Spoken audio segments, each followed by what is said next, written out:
Scale It Up Nation, Trace Blackmore here, your host for Scaling Up H2O, the world's favorite water treatment podcast.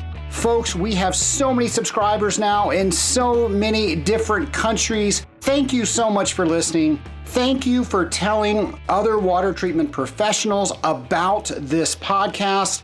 Thank you for letting me know what you want me to talk about by going to my show notes page, scalinguph2o.com, and filling out a show idea form for me, or calling me, or going on the voicemail part of that page and leaving me a voicemail. So many people have done that. There are so many people out there in the Scaling Up Nation. The Scaling Up Nation is over 10,000 strong, and that humbles me so much. And that also energizes me so much because we are now part of a community. And I know you've heard me talk on this very show before how this can be an extremely lonely job. Well, folks, we don't have to be lonely anymore. We are part of a massive community that understands exactly what we go through on a day-to-day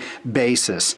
So folks, reach out, find other water treaters, make sure that they're members of the Scaling Up Nation, because that's how you're going to meet new people, and that's how we are going to grow this community. One of the other ways that I personally try to grow this community is I reach out to water-based organizations, and I let them know that we have a podcast that reaches thousands of water treaters over 60 countries. And I want to make sure that those organizations are connected with us and we are connected with them.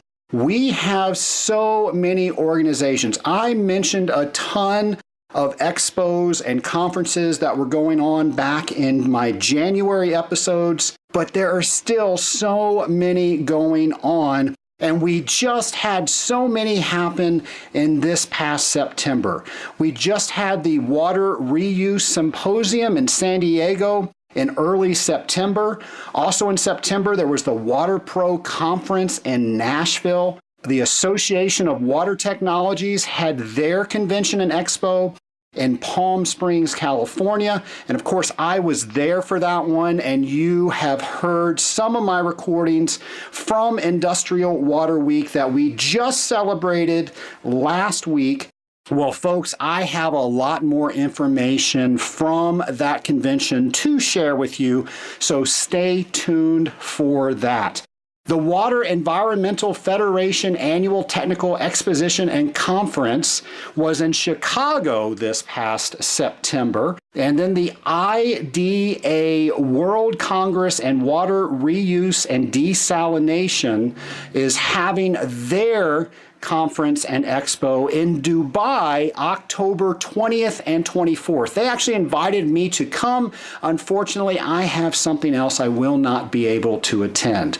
If you're out in Los Angeles, California in late October, the 23rd through 24th, the World Water Tech North American Conference is going to be there. That's where utilities and inventors and investors all get together and try to work together. And then the International Water Conference is going to be in Orlando, November 10th through 14th. There are so many organizations out there. There's so many conferences out there. Maybe you don't even have to travel. Get in the know about what's coming around your city, and if it has something to do with the type of water treatment that you do, by all means go to that. You're going to learn things. You're going to meet people. And I guarantee you're going to come away from something like that if you do it correctly. And what I mean by that is you stay engaged and you get involved and you meet people. You're going to get energized, and it's going to change the way you do your day to day. I promise you, it happens every single time. It is a guarantee. Back in January, I had the opportunity to cover the ASHRAE Conference and Expo. It was here in my hometown of Atlanta. I took my own advice that I just gave you and I decided that, hey, that's here. I am going to go to that and I'm going to learn something. I'm going to engage in the conference and I'm going to meet people that I have never met before. If you listen to episode 73, you can hear exactly what I did at the conference.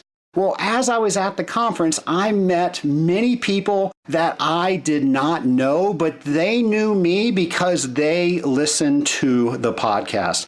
Folks, I love it when you come up to me and let me know that this show means something to you.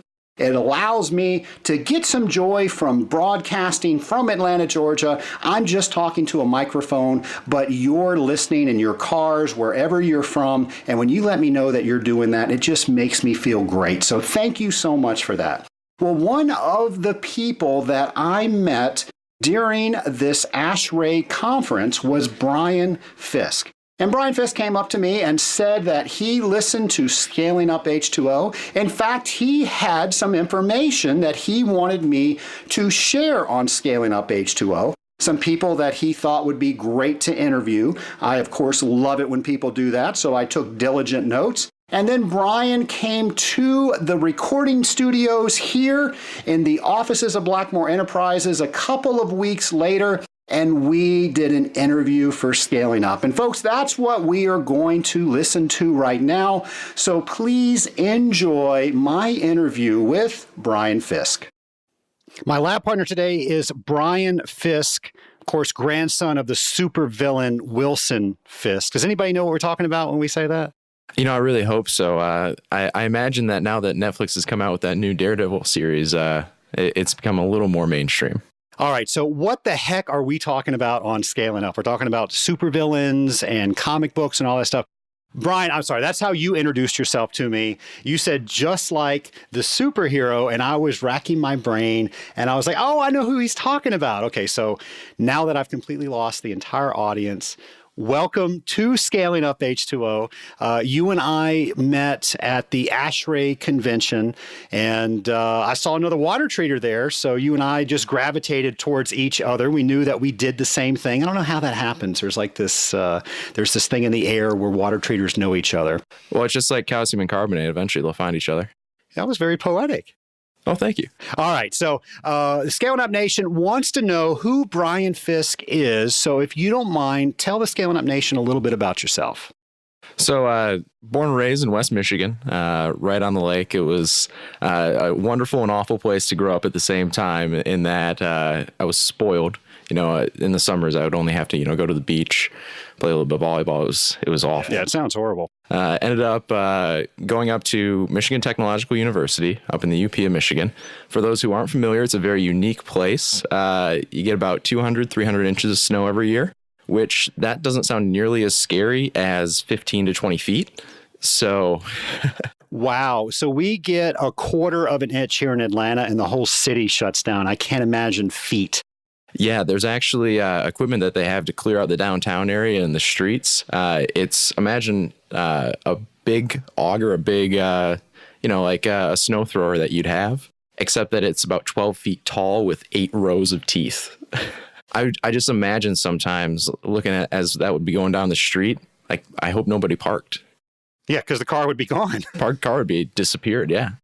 Sounds like something a supervillain might use. You know what? I feel like that might be a trend. But so yeah, I went there. I actually started off first couple years as an environmental science major. I was working, doing research from the time I was about 17, doing anoxic biological research, looking at nutrient uptake, removal, that sort of thing. And then I was going to graduate a little early. I was going to graduate at 20, so I took a year. Ended up going to the industry, worked in paper mills, and then went to a different company and did an internship there, which was very exciting. Kind of put me really into exposure in a world that I had never seen before. Because, it's hard to, for people who have done this, it's hard to go up to somebody on the street who isn't familiar with any of the equipment that we deal with or really the idea of what we do to envision what we're doing. Absolutely. So that was a great experience for me to be able to get involved in that. So ended up going from there, came back my senior year. I worked, did a glass etching plant, actually. So they did acid etching of glass. They used hexafluorosilicate acid with different blends, and I worked doing the process engineering and the designing on that, and some really cool fluoride precipitation, actually, which it just is a fantastically difficult thing to do. So you're smiling as you're saying this. I know you're a chemist. I mean, because no other person would say words like that and then smile afterwards. Yeah, exactly. Yeah, like when people say that their least favorite course in college would be organic chemistry, you go, man, that was awesome. That was a puzzle. Yeah, that's all it was. SN2 reactions. Come on, man. Those things are great. So you went as a person that was getting their chemistry degree to working sort of in the field, and then you became a water treater. How do you make that transition? Well, it's really a pretty intuitive transition to make. So working in the field it's just an extension of what we do every day. It's a little more challenging being a water treater because you never know exactly what you're going to walk into. Every single situation is different, but it's also fun in that regard because you never know what you're going to walk into. So you mentioned earlier that you were younger. So I think you're about 16. Is that the right age? I'm joking. Yeah, actually, I'm looking forward to finally getting my driver's license next year. So I actually have to get my wisdom teeth out next month. So that'll be interesting. So I love it when I see new people in the water treatment industry. And when I talk like that, I make myself feel so incredibly old. I'm only 43. But when I go to other business owners with the Association of Water Technologies, one of everybody's fears is that we're not getting new people into this industry. So it just delights me when I see younger people into the industry. And especially somebody like yourself that seems to enjoy it so much, that finds it exciting. And I thought we could have a conversation about the trials and tribulations of what it's like to, be younger, to be relatively new in the water treatment industry if you're game. I'm all for it. All right. So you have no other experience. So you don't know what it's like to be 43 in the water treatment industry, but you do know what it's like. And can I ask your age? How old are you? 24. 24. Okay. So a 24-year-old in the water treatment industry. I imagine that there's some unique challenges that you have to face. And of course, a couple months ago, we talked with Chandler Mancuso, and he said that was one of his biggest issues, but he was able to use it towards his advantage. And I wanted to ask you, do you agree with what he says? And how do you do stuff like that if you do? Yeah, I think there's just a threshold that you have to overcome where when you are younger, there's almost a little more of an excitement because a lot of times we're dealing with, people who are plant managers, people who are facility managers, that sort of thing. And they're experienced, they've been in the industry a long time. They're very talented, but at the same time, you are still the subject matter expert. So you have to be prepared to walk into a situation like that where, make sure that you're always getting better. Make sure that you know what you're doing, that you're learning as much as you can, because there's still going to be that pressure to perform. And really, you got to be confident enough to say, this is what I know, this is what I'm good at, this is where I think I can help you, or, you know what, I'm not really comfortable with that. Let me go see if I can get the answer for you. That is something that I've heard people that are very successful in this industry mimic, where people are scared that they don't know the answer, and they think that's the end all be all of any relationship. And some people even go as far as make up an answer if they don't know the answer. And I think that's the worst thing anybody can do, especially when the customer finds out that you were wrong. So can you tell the Scale It Up Nation of an experience where that very thing happened, where somebody asked you a question, you did not know the answer, and what you did from there? Yeah, so I had a really interesting client back when I was up in the upper Midwest working for the company that I'm at, where they had a very specific kind of niche application that they were looking at in wastewater, where we were just going to be chasing our tail on it. And ended up that in that application, we were able to find a solution for them, but only once we realized that we didn't know anything. So that one was interesting. It was actually a sludge reclamation project. So we were looking at FFAs. Are you familiar with FFAs at all? I don't know that I am. So that's looking at free fatty acid. So that is a way to, personally, I don't think it's a good way to measure it, but it's looking at kind of the freshness, the degradation process of how much of that has occurred within, fat reclamation, brown grease, that sort of thing. So you were all learning together. They valued that you were there and working the problem right there along with them. And I'm willing to say you probably still have that business today. Yeah, we do. They're one of our good clients. Absolutely. So we obviously talked a little bit about wastewater. So what is your day-to-day like? So my day-to-day, primarily I do power plant and wastewater treatment. So I've got a little bit of, light industrial, that sort of thing, but mostly it's going through trying to troubleshoot how can I improve a wastewater situation? How can I look at, the total cost of operation and really making sure that my clients are aware of that so that we can get better together. I like it, better together. So what are some of the things that you do to make sure that they realize you're on that journey with them? I think the clarity is a big one, just being honest with them and saying, this is what I'm seeing. This is all the options that are on the table. Here's the pros and cons. If you lay it out that way, it can certainly help you. So if you were teaching somebody that was brand new and the subject material was how to help the customer understand how valuable we were, what advice would you give? Keep your eyes open, look around, make sure that you're asking questions whenever you have one. Make sure that you're, looking at different opportunities, because there's a lot of things within the industry that you affect, whether you know it or not. So just because you're treating a boiler, that doesn't mean that there's not 100 different applications of that within the plant. Learn those applications. Make sure that you're working with the guys who are there every day. If you're stopping by once a month, it's going to be extremely difficult to know what's happening on a day-to-day basis because we're just getting a snapshot. Listen to what they have to say, because sometimes what they're seeing, what they're hearing is going to be different than what you actually see. Yeah, when you're there that one time a month, you can only get so much data. So why not enlist the people that are there every single day? Yeah, exactly. Well, I want to ask you about how different generations work with each other. Because right now in the water treatment community, we've got baby boomers working, we've got Gen Xers that myself fall in that category, and then we have millennials. So there are a lot of people out there that think that one generation doesn't know what they're doing because the other generation doesn't understand. I don't think that there's any issue with how people understand water treatment. I think everybody does it extremely well. The issue we have is how each generation communicates with each other and how they look at the other generation. So I had the opportunity at the last AWT convention and expo to do a panel with some young professionals. And I went out into the audience and I asked them, what did they think of when they were thinking about different generations, specifically millennials? And it really wasn't kind. But when you get right down to it, the things that they described was from their own perspective.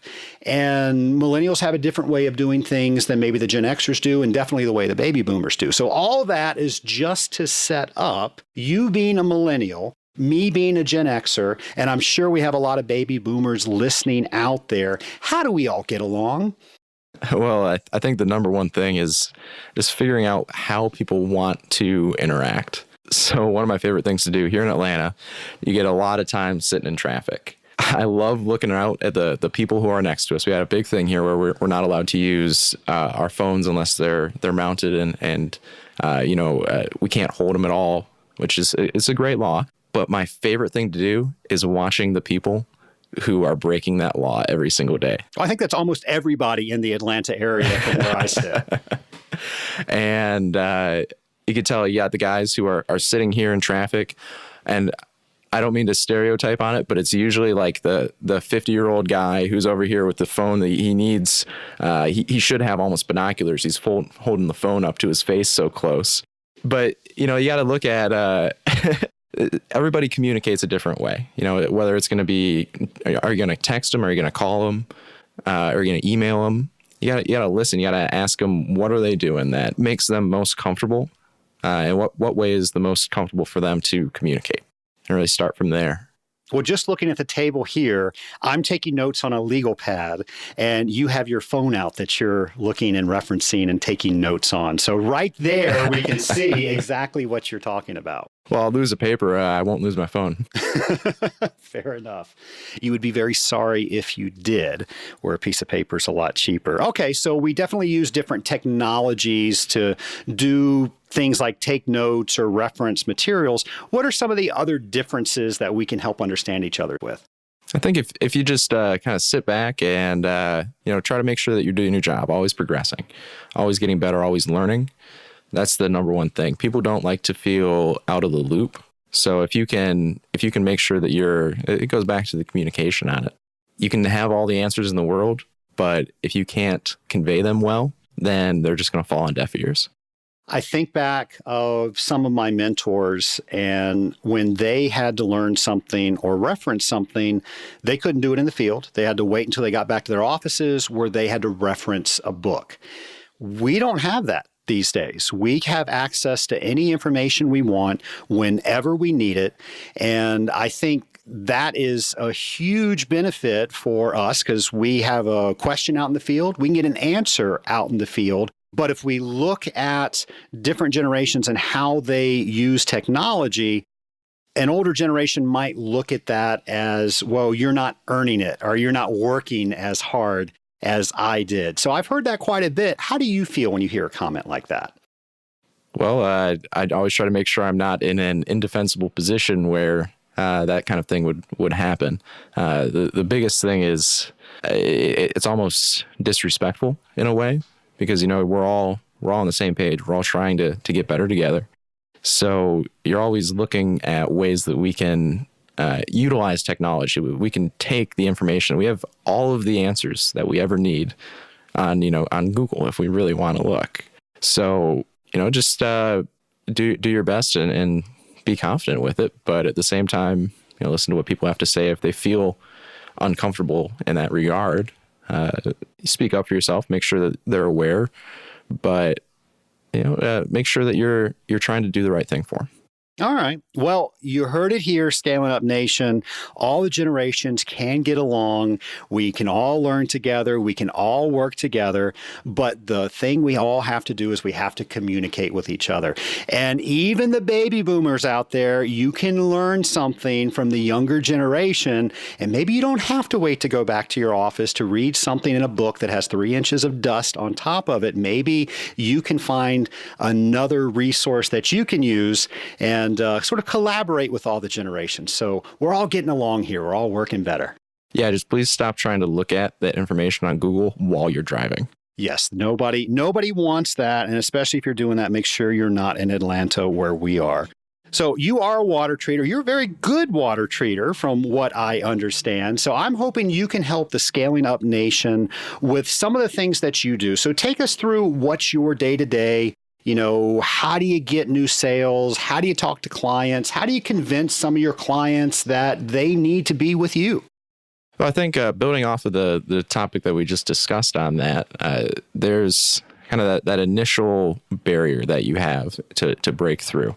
So anytime that I'm talking to a new client, I'm trying to build that trust. I just came down to this Atlanta area about 9 months ago, and it is extremely difficult to come into a new client, especially one that you even already have the business. That's sometimes more difficult than prospecting, going to a potential client. Now, I'm curious, why do you say that? Well, you have something to lose, obviously.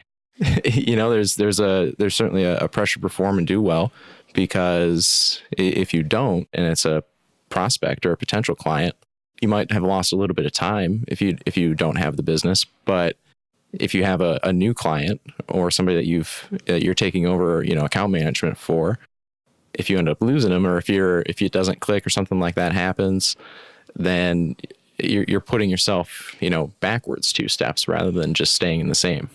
I'm so glad I asked that question because we're going to talk about cold calling in a minute. And I know you're not scared to cold call, but that was such an awesome answer, because when you're cold calling, you have nothing to lose. And you just framed that up perfectly. When you have an existing customer, that's probably where you should be more nervous. Anyway, I'm going to let you answer the question, but I just love how you teed up our next session. It's almost like we have a list of questions in front of us. Okay, don't give away the magic of the show. But okay, so you're now going in and you're talking with that customer. Take it from there.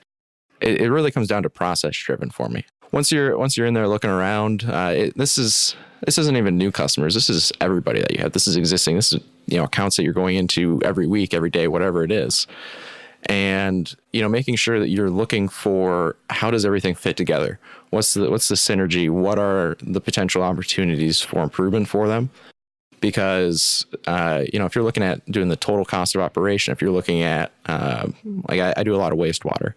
One of the things you can look at is how does everything fit together? Just because if you're doing, the coagulant and flocculant chemistry on it, that's only a small portion of the total cost. It might be, the fourth or fifth most expensive part of their operation. Look at sludge hauling, surcharges potentially, personnel operations. You might have, acid, caustic that are being used as well. So if you can work with them to help them understand what the actual total cost of operation is, that helps not only your knowledge of the system, and it helps you become better at your job, but it also gives you an informed client, which is definitely something that we want to strive for.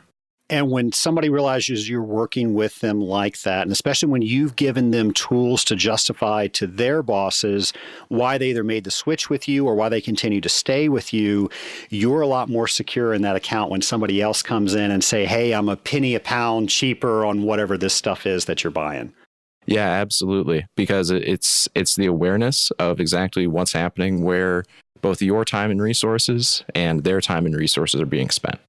All right, so definitely understand why customers want to stay with you. Let's talk about some of the things that you've learned that might help some people in the Scaling Up Nation on servicing. Any tips or tricks that you can share with the nation that can help them with that? Well, apart from, just running your pinks and blues, you really want to make sure that what I've had success with, at least, has been looking at new opportunities, looking at innovative ways that we can actually improve their process, that we can help them out. Do you have any examples of that? So, yes. I don't want to give away too many secrets, though. There are no secrets in water treatment. There's no secret sauce. There's no special formula. So we were at that AHR, that ASHRAE convention, and I got a kick out of this because there was one guy with, have you seen those residential, water treatment applications with the magnet that you strap on the pipe? Absolutely, I have. Fantastic convention, very busy, and every single booth had, maybe at least 3-4 people deep. Oh, it was packed, and I would say 2,000 vendors there. Something like that. That two of the biggest buildings in Atlanta were being occupied by this convention. And the magnetic water treater guy was sitting here. I walked by him about 4 times in one day, and he didn't have a single person stop by. And well, see, that's just mean now. It was. Now I feel like I'm being mean. Stop this. But there's no secrets. And, when you work well and you can find the right solution for somebody, that certainly puts you in a successful position, which is what you want. And it's certainly what your client wants. Well, I know who you're talking about. And we also, I don't think we stopped by, but we slowed down a little bit. And the premise was that the magnets stopped corrosion in the system. So you and I are fellow chemists. And on the first day of chemistry class, they teach us that water's the universal solvent. I don't know how a magnet changes that. Yeah, I don't either. I asked him, and he didn't tell me either. So I was very concerned. So with that, I'm sure you've got a great product. I'm sure it has an application, but make sure that when you're talking to tens of thousands of people, that there's some chemical basis behind what you're trying to say. So it's not even that for me. It's, if you're going to provide a solution, make sure that you know what it is and what it's doing. If you can't convey that, then everybody's going to be just disappointed on it. Brian, the whole Scaling Up Nation wants to know, how do you learn new things?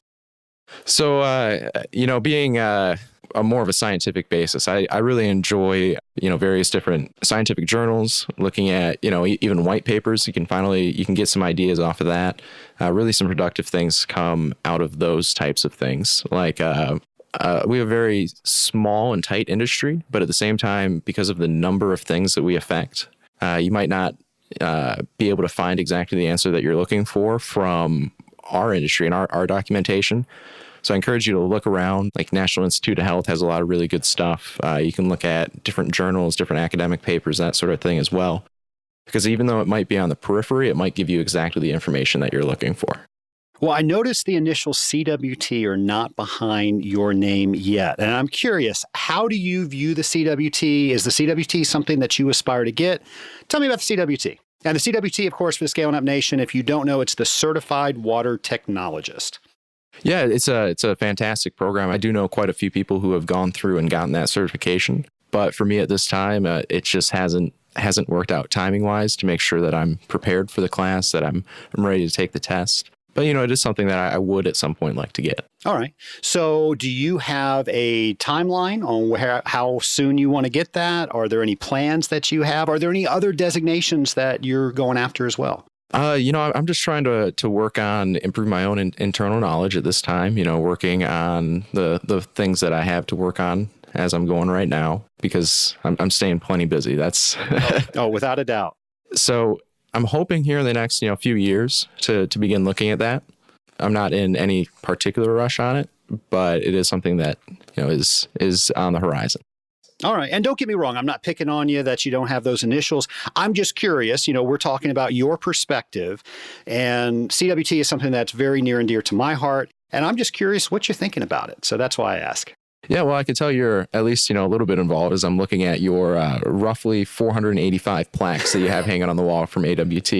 Yeah, I'm a little fond of the Association of Water Technologies, but whenever I can get some new information about how we are talking about the certification, how we're marketing that to people, how we're letting people know what that can do for them in the industry, I'm just curious if that's reaching you and if that's the message that you think we should be giving. Yeah, we have, there's a lot of great free and widely available knowledge that AWT puts out there. And that is certainly one thing that I would encourage people to look at. So what's the next milestone that you're going after in your career? So it's not really a milestone, but what I like to do moving forward is looking to continue to find those underserved markets, the places where people have just, not really caught up with all the cool technological and best practices that we have now. So I really would be interested to see some of that industry, sort of that part of the industry, really begin to catch up, and I hope to be part of that next generation that's going to keep raising the bar. Well, I have to ask, because it sounds like you have some experience with this. What's the most common bad practice that you've seen amongst us water treatment folk? Complacency. Definitely agree with that. So what's your advice on that? Stay focused on, looking for new ideas, new applications, ways that you can help fix a problem before it's a problem. So many people are reactionary rather than being proactive. And as soon as you're in that exact situation, that's not good for anyone. So make sure that you're fixing your problems before they become problems.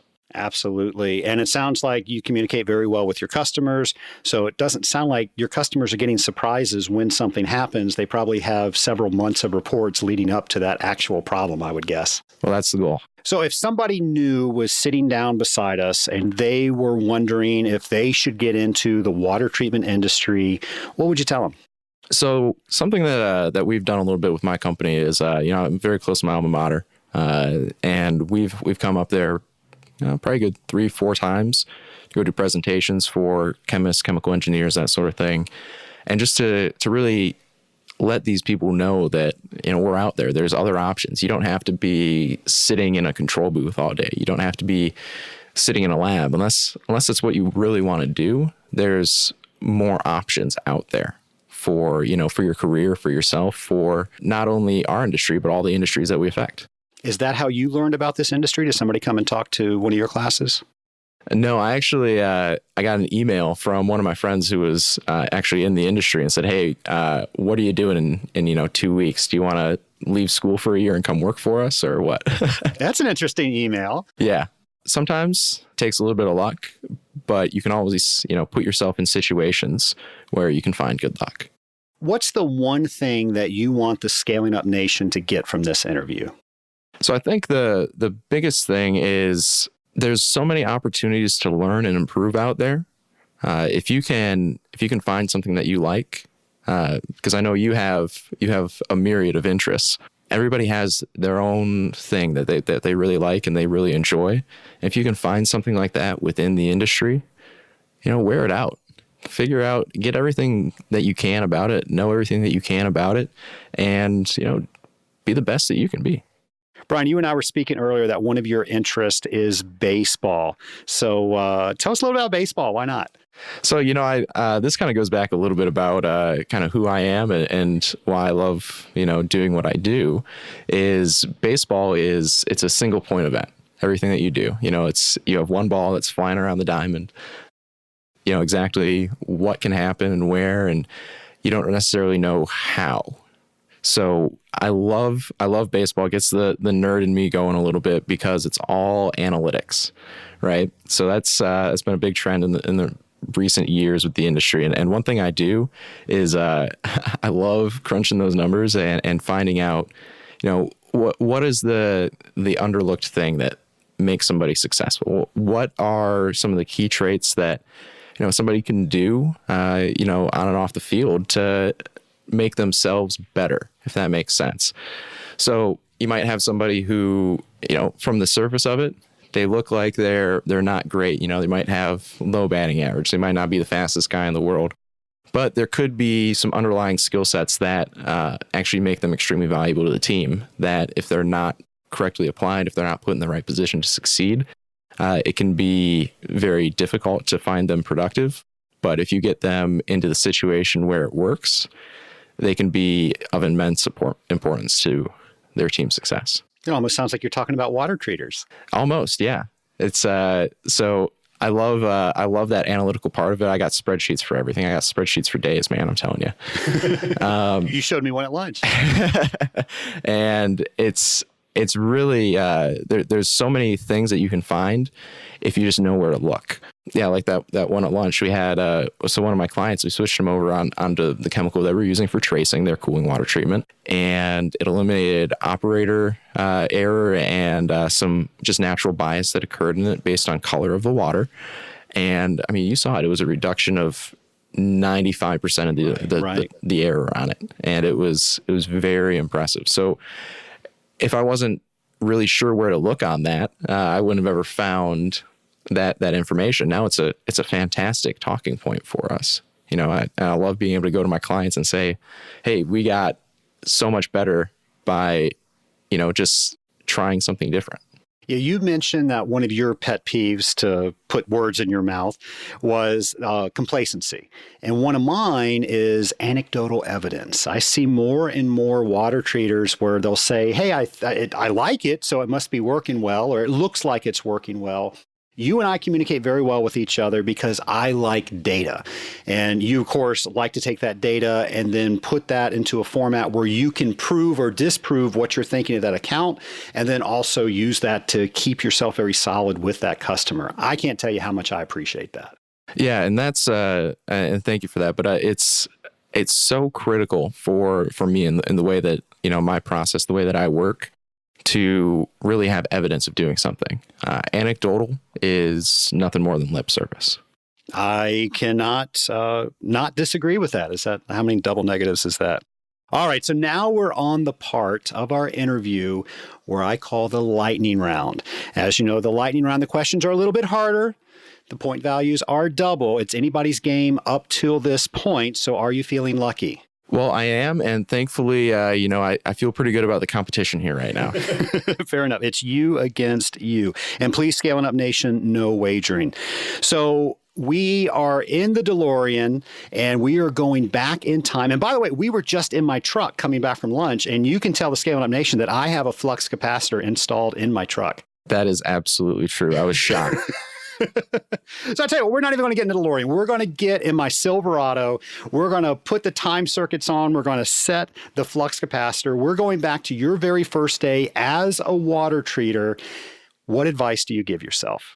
So I think I just tell myself, slow down and relax a little more. You aren't going to fix everything all at once. You're just going to stress yourself out too much if you try to go 95 million miles an hour.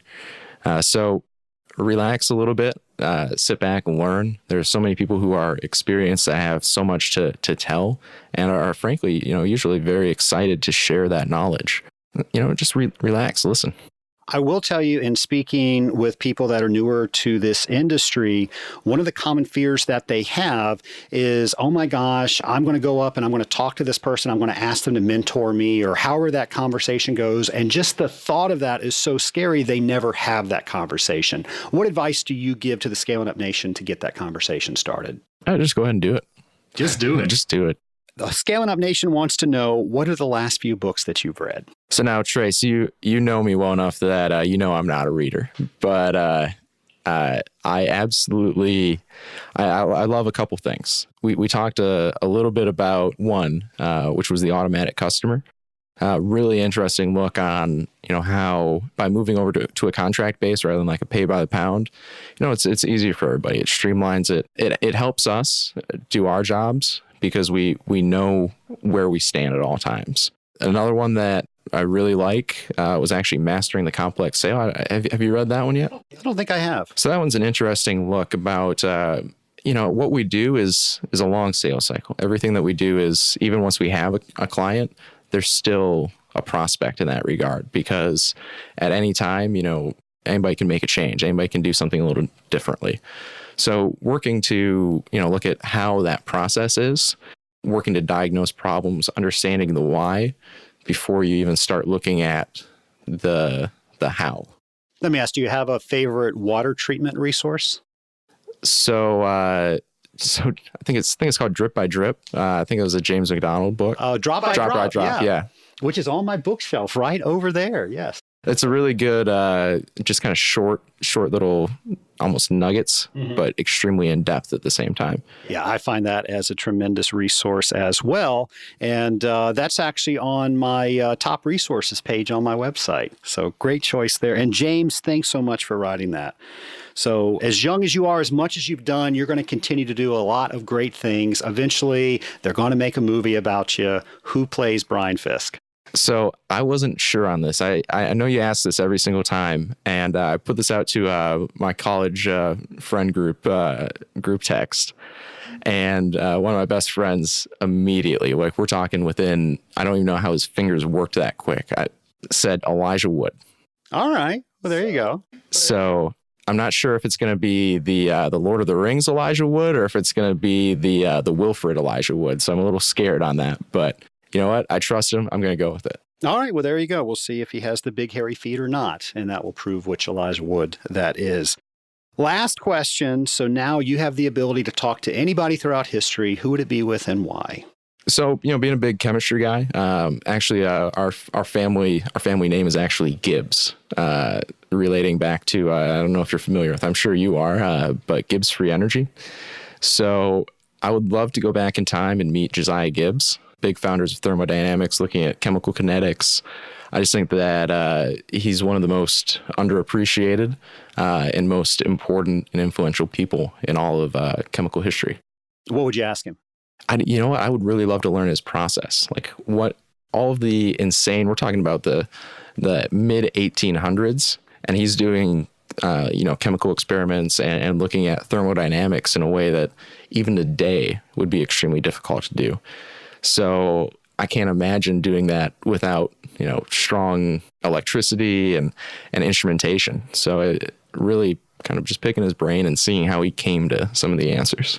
Well, Brian, I've enjoyed picking your brain on this episode of Scaling Up. I really appreciate you coming on and allowing the Scaling Up Nation to get to know you a little bit better. Well, thanks for having me, Trace. I really enjoyed it. Nation, I love to meet new people, especially when they're water treaters and we can share stories because we understand the context that those stories happened in. And Brian and I hit it off very well. I hope you enjoyed the interview. I certainly enjoyed learning more about Brian, and I love talking to water treaters. I love sharing those stories. I love talking about things that other people in the world just don't understand. My very first episode, I wanted to start this podcast to try to create a community because I can never go to one of my wife's parties. She's a pharmacist, by the way, and people ask what I do. When I explain what it is that I do, they have no idea what I'm saying. Then they ask me if I'm a pool boy or something like that, and normally I just say, yeah, fine, that's what I do. Not that there's anything wrong with being a pool boy. In fact, I think I have been able to take care of quite a few pools in my time. But that being said, when you can talk to somebody that truly understands the day-to-day of what it is that we do, that is just exhilarating to me. So I want to ask you, what are you doing to meet new people? Specifically, what are you doing to meet new water treaters? Every water treater has a story, and I love to get them started on that. I love to interview water treaters and ask them how they got in this business. What do they learn day to day? How do they learn? What are some of the weird stories that they have that they can share? So I absolutely love having this podcast because now I'm able to do something I love and share it with the Scaling Up Nation. So remember, we are all connected because we do the same thing. We are industrial water treaters. And you are not alone out there. You're alone out there if you force yourself to be alone. But it just takes that one little nudge to step out of your comfort zone, introduce yourself to someone that does the same thing that you do, and now you've got a new friend. I have brought numerous friends on this podcast to talk to you, the Scaling Up Nation. And if I would not have gotten out of my comfort level, we wouldn't have had a podcast. So I encourage you to reach out to other people as well. As you're doing that, ask yourself, how are you going to help the industry? Because if you're reaching out to people, I promise you are helping the industry. But what are you going to do for yourself? How are you going to help yourself learn new things? How are you going to help that person that you just met learn new things? Perhaps you guys can be accountability partners. Perhaps you can take whatever certification the next level of water treatment that you practice is, and you can make sure you hold each other accountable to get that certification. Remember, a rising tide raises all boats. So ask yourself, what are you doing to raise the water in your realm? When you stay in your box, you're not raising that water. That water is staying at the exact same level. But when you do something different, that is when that water starts to rise. And if you start connecting with other people, it's going to rise all around you. Now you might be saying, Trace, that sounds well and fine, but I don't know how to do that. And I'm going to say, sure you do. At the top of the show, I mentioned several association conferences that were all over the United States, some over the world. I promise you that there is a conference out there where you can meet people. There's an association out there that you can get involved in, and you will meet people by getting involved. What are some of the things that you're doing to get out of that comfort level, to get out of that day-to-day box? Perhaps it's reading a particular book. Perhaps it's subscribing to Audible and reading books that way, because us water treaters do not have time to read. And by the way, you can go to scalinguph2o.com/Audible, and I'll get you a free book and a free month to try Audible. So many people have written in and said that they have used Audible and they're able to read again. I can attest to that. That's what Audible has done for me. But maybe there's a journal you can subscribe to. What are you doing to increase your mind So technology is not running ahead of you. How are you keeping up with the regular changes of our industry so things aren't passing over you? So you can keep your customers informed, and your customers will keep you, and you will continue to have them as customers. You have to stay sharp, you have to stay up to date, and you have to keep the people that you're serving informed. Nation, something that I want to share with you, where the very thing that we are talking about is happening. People are sharing with me that they have asked particular people to mentor them, and they've said yes. Or there are people out there that have asked people if they want them to be a mentor to a particular person. So that is available to you. There's something about us water treaters, we love to share information. There's so much other industry out there where intellectual property stays locked up in a tight box. In water treatment, people enjoy helping each other. I don't know what it is about this community. Colin Frayne talked about it a few weeks ago, but if you start to meet people, I promise that that is going to open up the faucet for you to learn new things. Now, one of the last things that I will ask that you do to make sure that that tide continues to rise in your realm is continue listening to Scaling Up H2O. But do more than that. Let me know what some of the topics are that you want me to cover in this show, and I'll make sure to get those on. But if you know somebody out there that is a water treater, make sure you tell them about Scaling Up H2O, because the stronger the Scaling Up Nation gets, the stronger our community gets, and the easier it is for that tide to rise and our community to be that much better. Folks, I hope you have a fantastic week, and I will talk to you next week on Scaling Up H2O.